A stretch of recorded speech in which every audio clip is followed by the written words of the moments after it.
Hi Leo, welcome po sa ating channel. At ito ang inyong daily gabay tarot reading for November 3, 2024. Please be reminded kung naka-resonate kayo, comment down. Kung hindi kayo naka-resonate, ibigay niyo po sa iba kasi channel reading po ito. This is for you Leo ngayong November 3, 2024.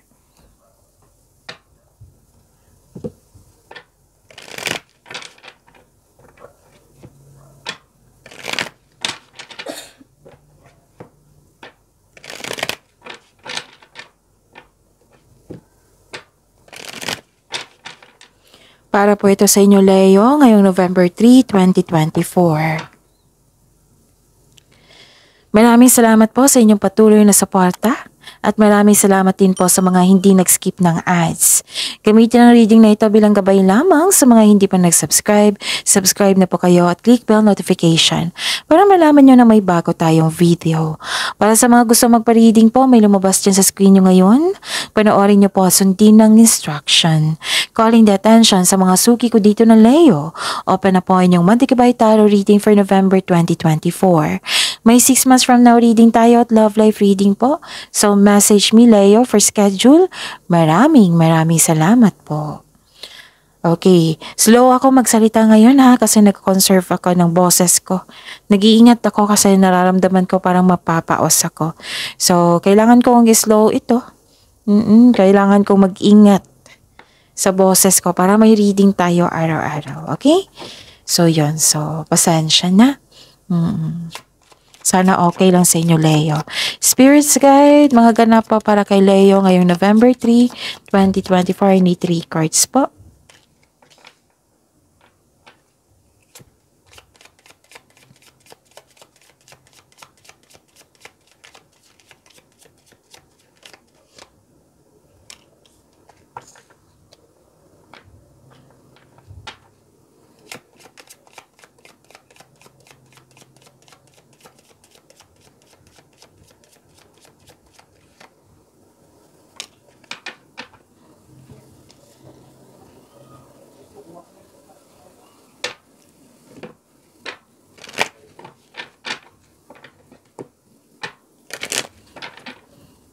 Spirits guys, angels, archangels, guardian angels, message nyo po para kay Leo ngayong November 3, 2024. Ni 2 cards po.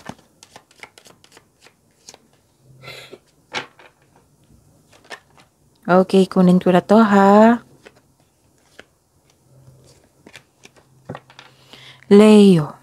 Ngayong November 3, 2024, may nakita ko ditong parating na malaking pera. Pwedeng cash ito or cheque, which is expected nyo po ito ha, Leo. Nakita ko rin dito na pwede din nakatanggap kayo ng news or information. Nalaman mo din yung totoong intensyon ng isang tao sa iyo.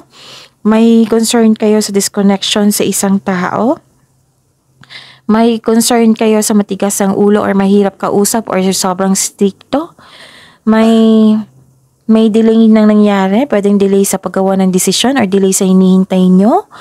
Nakikita ko rin dito, don't worry. Don't worry, Leo. Kasi nakikita ko naman dito ang hope and healing, personal growth, and this is also money luck.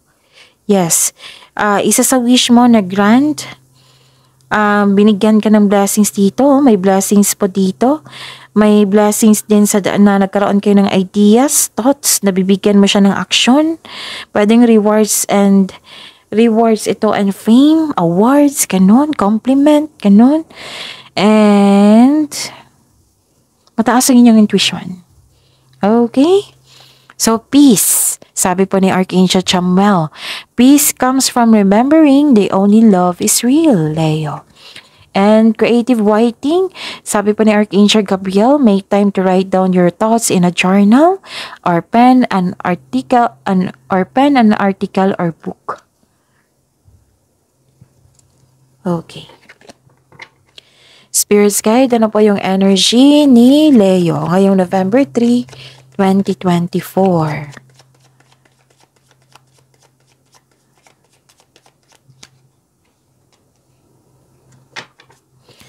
The clarification of this card po. Okay. Remember, Leo, at the end of the day, alam mo na ikaw lang ang taong may kakayahan at responsable na gumawa ng sarili mong katotohanan at kinabukasan. So, ano yung energy mo, Leo? Nakikita ko dito na may concern kayo sa isang tao na greedy or self-centered na tao. Lumabas siya dito sa oracle nyo.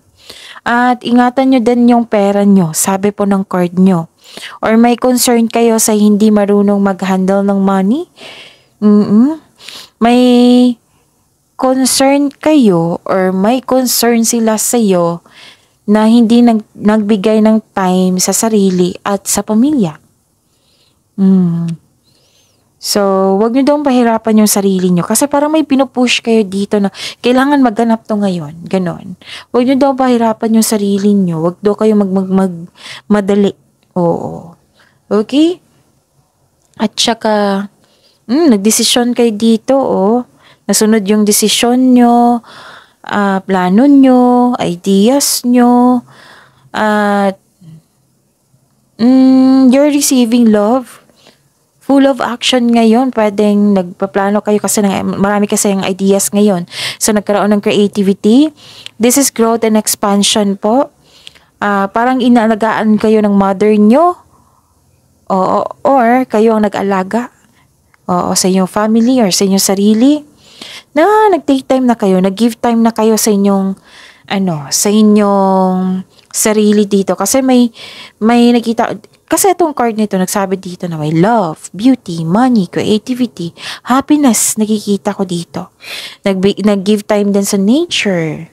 This is development, this is success.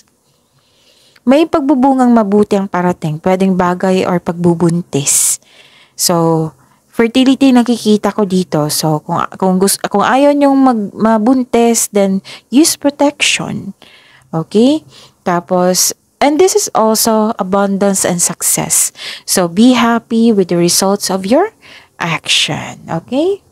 And remember to practice self-love. You can bring divine love into your spiritual practice also. Pag-alaga to sa inyong sarili. Spirit's Guide, Career and Money po ni Leo. Ngayon, November 3, 2024.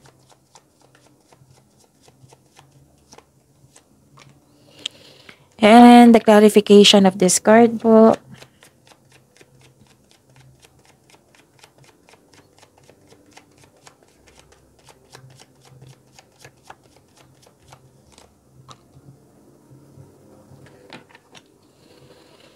Okay. So, career and money nyo po. Nakikita ko dito,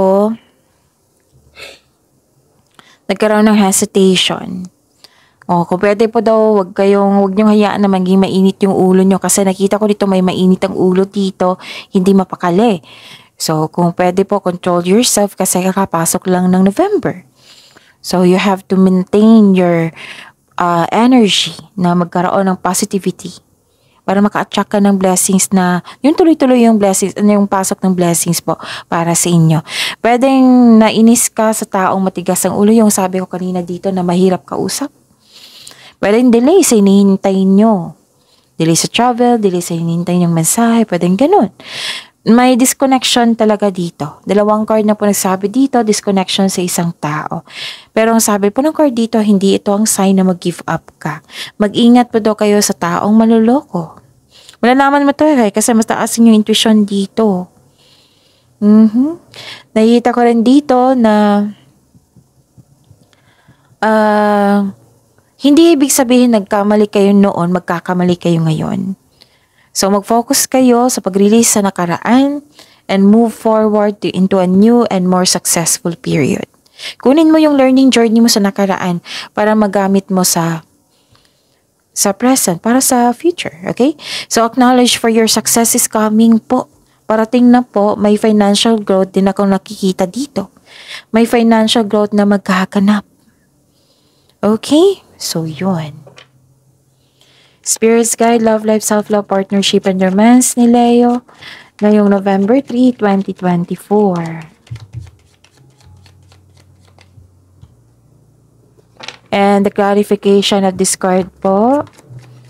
Pasensya na po ha, parang maingay yung kapitbahay namin ngayon. May narinig ba kayo na nag-video? Okay. So, please let me know para malaman ko kung effective ba yung in-adjust ko na volume. Okay? Thank you po. Kasi ang lakas-lakas, oh. Okay, maraming salamat po sa patuloy na tiwala at suporta sa ating channel. At maraming salamat din po sa mga hindi nag-skip ng ads. Okay, sa love life nyo, self-love, partnership, and romance. Difficulties in moving on, dito Leo. Delay pa rin dito, delay pa rin, oh. So, habaan ng pasensya kung may delay ha, habaan ng pasensya, intindihin din, and you have to come and maghintay. Exercise your patience. May bumalik dito sa nakaraan or may bumalik talaga na literal na galing sa nakaraan ng isang tao at yun, nahihirapan ka. Paghintay pa rin to dalawang card na po nagsabi dito, you have to wait. Yes, you have to wait po. Tapos, nakikita ko rin dito, you have to wait, maging mapagpasensya. So, nagkaroon ng delay. The universe is trying to show you something. Baka may na-miss kang opportunity po. So, the wisdom message is use your time wisely. So, focus kayo sa blessings na binigay sa inyo. Pagyamanin nyo po iyan. Leo, see you tomorrow. Please like, subscribe, and click bell button for notification para updated po kayo sa daily tarot reading natin. Maraming salamat po.